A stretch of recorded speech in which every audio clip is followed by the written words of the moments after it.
এই মুহূর্তে সরাসরি সমাপত্তা নিউজ ফেসবুক পেজে সাগরদিঘি পঞ্চায়েত সমিতি সভাপতি মশিউর রহমান মুখোমুখি রয়েছে আমরা।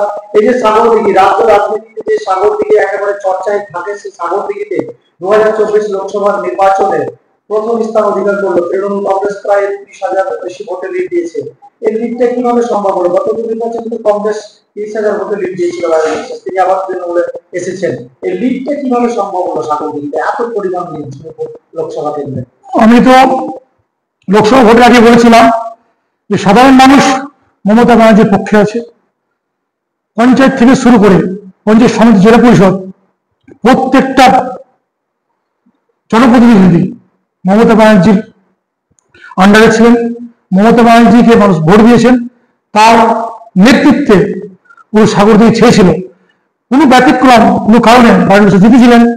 সেখানে উনি দেখেছেন যে এখানে জেলা পরিষদ, পঞ্চায়েত সমিতি, পঞ্চায়েত, প্রত্যেকটা আমাদের যা সরকারি কাজ, যে প্রকল্প, যে কাজগুলো হবে, সেটা আমাদের হাতেই ছিল।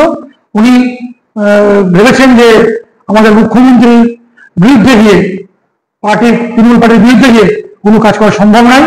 উনি এসছেন, আসার পরে অনেকে ভেবেছিলেন যে হয়তো সাগরদিঘিতে আর তৃণমূল গেম করতে পারবে না, কিন্তু আমরা জোর কদমে বলেছিলাম যে সাগরদিঘি মমতা ব্যানার্জির একদম ঘাট এবং মমতা ব্যানার্জির খাঁটি মাটি। মানুষ এটা ভুল করবে না। মানুষ ধর্মকে বিশ্বাসী নয়, মানুষ উন্নয়নের পক্ষে, মানুষ উন্নয়নকে পছন্দ করে। তাই সাধারণ মানুষ দেখেছেন যে আগামী দিনে যদি উন্নয়ন হয় তো মুখ্যমন্ত্রী মমতা ব্যানার্জিকে হাত ধরে হবে। আর মমতা ব্যানার্জির সৈনিক খলিলুর রহমান যেভাবে এলাকাতে সাধারণ মানুষের পক্ষে ছিলেন, গরিব মানুষের পক্ষে ছিলেন, খেটে খাওয়া মানুষ যারা আপদে বিপদে পড়েছেন, প্রত্যেকটা সময় উনি ঝাঁপিয়ে পড়েছেন। তাই সাগরদিঘি বিপুলভাবে লিড করবে।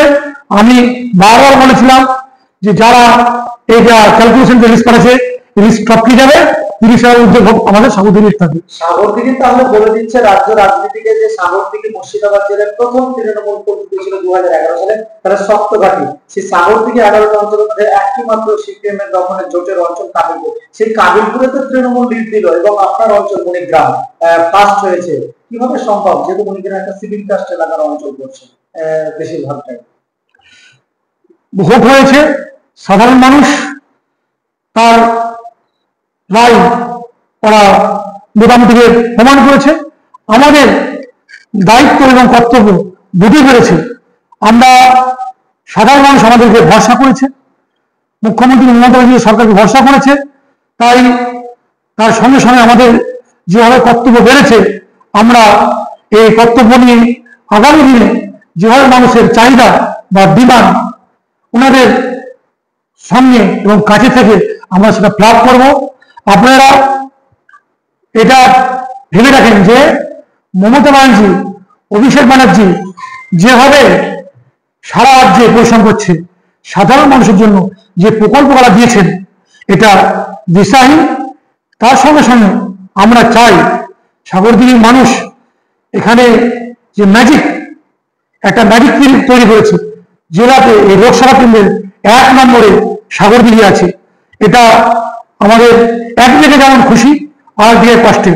আমরা আমাদের মানুষকে, আমাদের দলের মানুষ যারা ভোট দিয়েছে, তাদেরকে ধরে রাখার জন্য ওনাদের যা আশা আছে, ওনাদের যা চাহিদা আছে, এই নিয়ে আমরা আজকে কয়েকদিন থেকে আমরা ক্যালকুলেশন করছি যে কিভাবে মানুষের কাছে থাকা যায়, কিভাবে মানুষের আরো বেশি বেশি কাজ করা যায়।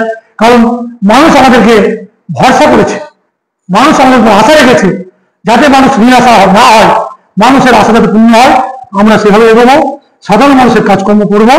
মানুষ আবার আগামী আমাদের যে বিধানসভা ভোট, সে ভোটে তাদের রায় দেবে। আর আমরা আশা করব যে ভোট পেয়েছি তার থেকে আরো বিপুলভাবে বিধায়ক যেই থাকবে না কেন, তাদেরকে আমরা বিপুলভাবে লিড করব। আমাদের পঞ্চায়েত যে ভোট, সে ভোটের তুলনায় অনেক ভোট আমাদের বেড়েছে। ভোট বাড়ার কারণ অনেকেই বলে পঞ্চায়েতে লুটপাট হয়েছে, বুথ দখল হয়েছে। আজকে সেন্ট্রাল বাহিনী বুথের থেকে খাড়ো খাড়ো বিজেপি লোক যা বিভিন্ন পার্টি করেছে, তারা বিভিন্নভাবে ভোটারদের মিসগাইড করেছে, কিন্তু মানুষ তা শুনেনি। মানুষ শুনে চেয়েছে উন্নয়ন কোথায় হবে, মানুষ চেয়েছে আমরা ভালো কোথায় থাকবো। মানুষ ভালো থাকার জন্য তার রায় প্রকাশ করেছে, উন্নয়নের রায় প্রকাশ করেছে। ধর্ম নিয়ে, মানুষের বিভাগ নিয়ে, মানুষকে ডিভিশন তৈরি করে যে কোনো ভালো রেজাল্ট হয় না, সেটাই সাধারণ মানুষ প্রমাণ করেছে। আগামী দিনে আপনারা সকলে দেখতে পাবেন সাগরদিঘি অন্যান্য ব্লক থেকে আরো বিপুলভাবে এই বিধানসভা ভোটে লিড দিবে, এটা আমার আশা, আমার আকাঙ্ক্ষা। একেবারে সরাসরি এতক্ষণ সভাকর্তা নির্দেশক পেয়েছে সাগরদিঘি পঞ্চায়েত সমিতি সভাপতি মশিউর রহমান। সাগরদিঘিতে ভালো রেজাল্ট হয়েছে এবং চুপচারে বিশ্লেষণ করলেন এবং আগামী দিনে সাগরদিঘি তৃণমূল কংগ্রেসের শক্ত ঘাঁটি সেটা প্রমাণ করলেন।